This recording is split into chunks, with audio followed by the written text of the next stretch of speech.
Hello and welcome to our Vintage Surf Day here at Point Leo 2012. The idea was my brother Phil's. He put a lot of work into this to kick this little baby off, and we've probably had 1,000 surfboards here on display, old boards mainly, and quite a few old people as well. But we've also had a good turnout of young people just to see the old craft. It's been pretty spectacular. I would say there's over 1,000 people have turned up and gone through. There's boards from the 40s. George Rice came along, he's been fantastic. He signed a lot of boards for a lot of the young collectors. We've got the Suicide Savages here. That was the first board riding club here in Victoria, and they're well represented by probably half a dozen members that are still with us. Unfortunately, a few have obviously passed away. East Coast Board Riders Club, the second club here on the peninsula, is also represented. We've got a host of major manufacturers that are still making boards. Neil Oak, for instance, Mick Pierce, of course ourselves, Trigger Brothers, Barlin. There's probably a few others, and then there's some lots of board makers that have sort of no longer in existence. There's boards from Keith Robinson, who is a surf spot down at Pines was named after him, called Atlas. He's not here himself, but there's a few of his boards. There's boards from Phillip Island, from the Island surfboard brand, Valentine from down near the Prom. And of course there's heaps of interstate boards. There's quite a few Wayne Lynch boards.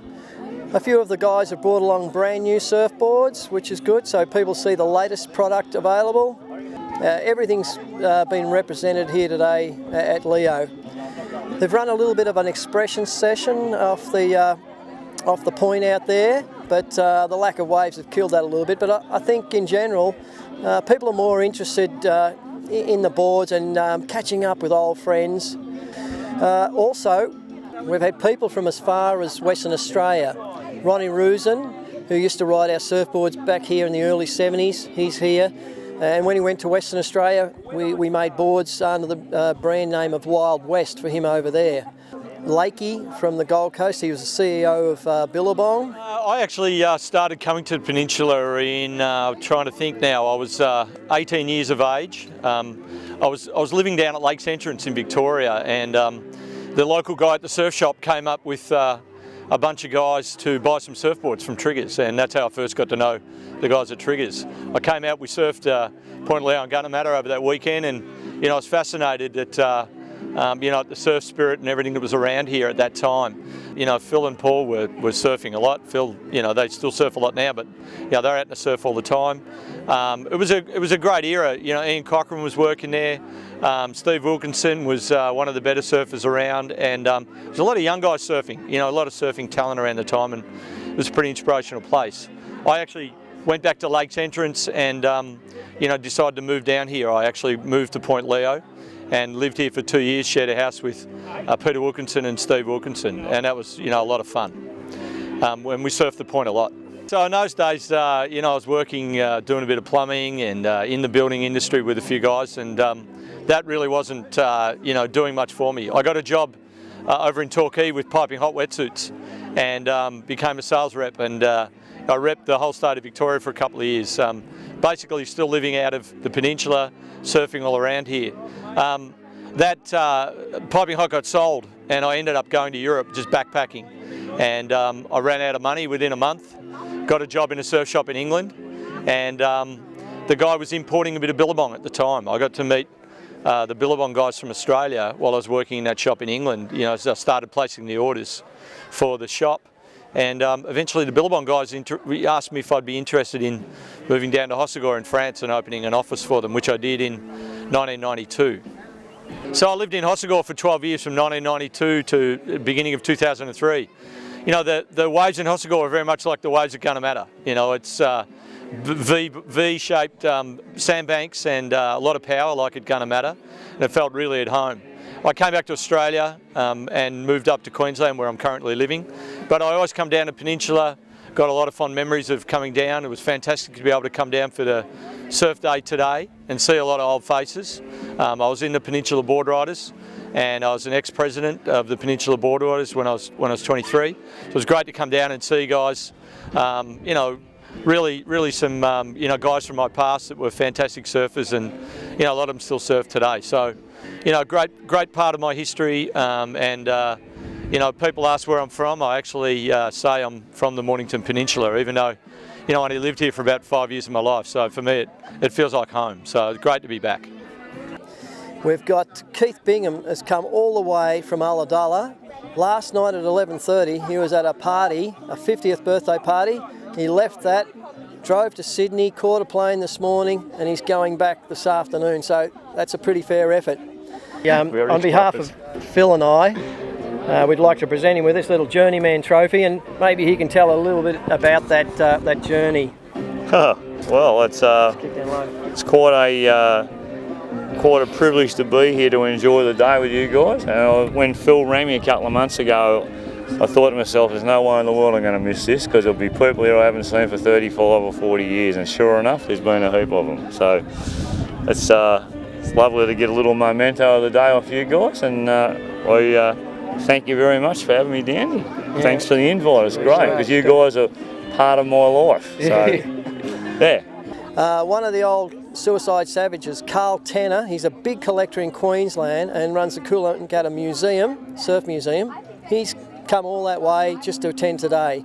There's a few people from New South Wales. It's been great. We've got people from everywhere, people catching up.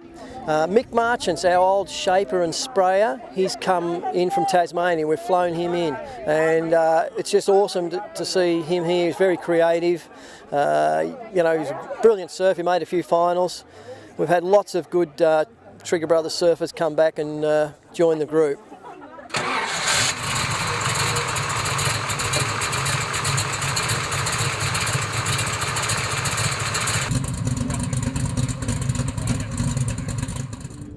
As well as all the boards, around the car parks, we've got heaps of the old sort of cars, the old surf wagons, VW combis.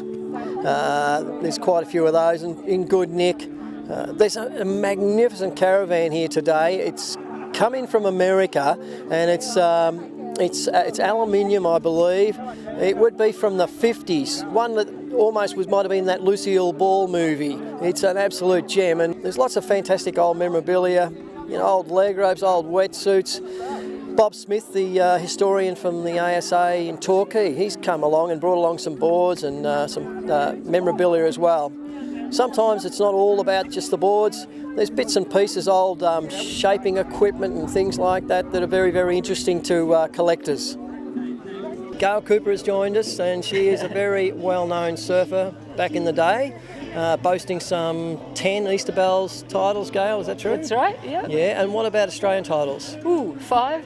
5 of those. Yeah. So she's been around a bit. And world titles, what sort of placings? 2 fourths. 2 fourths in world titles, and that represents a lot better placings than most Victorians would ever hope for. So she's been very consistent in those early years, and had to surf some big waves down there at Bells Beach. A few memorable ones, yes. Yeah, the most scary one, I think, was probably Margaret River, just because it was a different shaped wave to what I was used to. What year was that one? 73. I was there in 73. I loved that year. Yeah, I was all right after I caught the first one, but then it took me a while to catch it. Yeah. Actually, somebody paddled up to me when I was sitting out there shaking away and hadn't caught a wave for about 25 minutes and said, "I've seen you on waves at Bells bigger than this, just catch one." Paddle for the next one. So I did. And how did you go? I was too late then, because I didn't catch enough waves in that round, but I think I ended up second. Second? Well, overall, that's a pretty fair effort.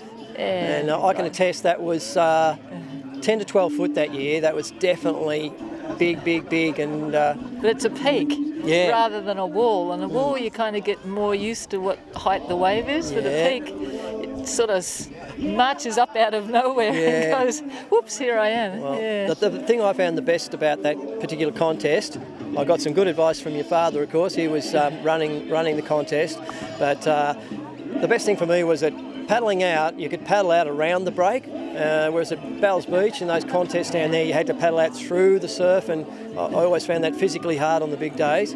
So for me, Margaret River, just being able to get to the peak. Now, what about here, Gail, at Point Leo? Did you do any contests here?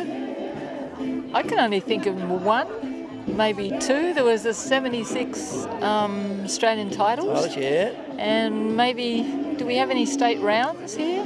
We would have had at least one. I can remember Gunnamatta, having the surf there when it was pretty terrible. Yeah. It was howling on shore.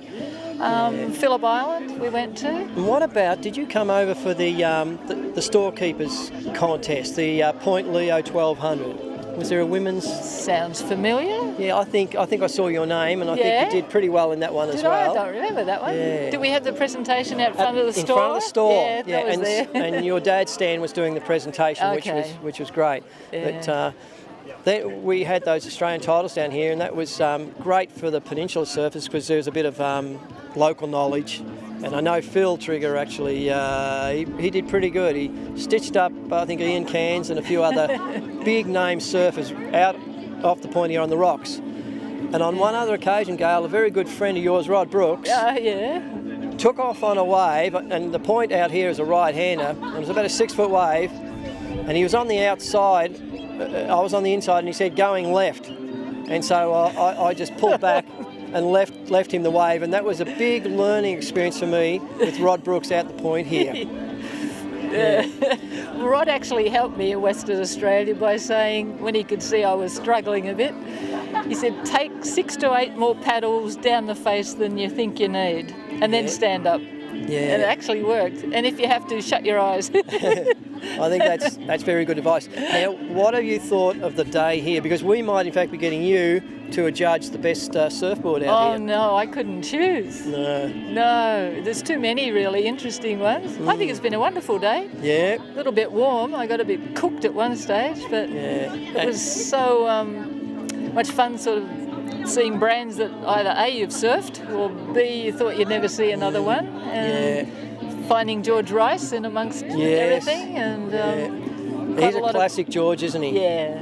I think we all love him. And he's still so positive, isn't he, about everything? Yeah. And he's a little bit older than us. I think he's 77, he may have recalled. But we've got Peg Leg over there, Peg Leg Jack, who I introduced you to earlier, and he's 85.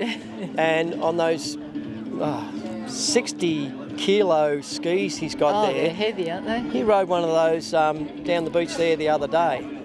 There's George in the background there with his wife, actually. Yeah. Well, I think that just about might cover it. Do you think we should run again next year or wait a couple of years? What would your...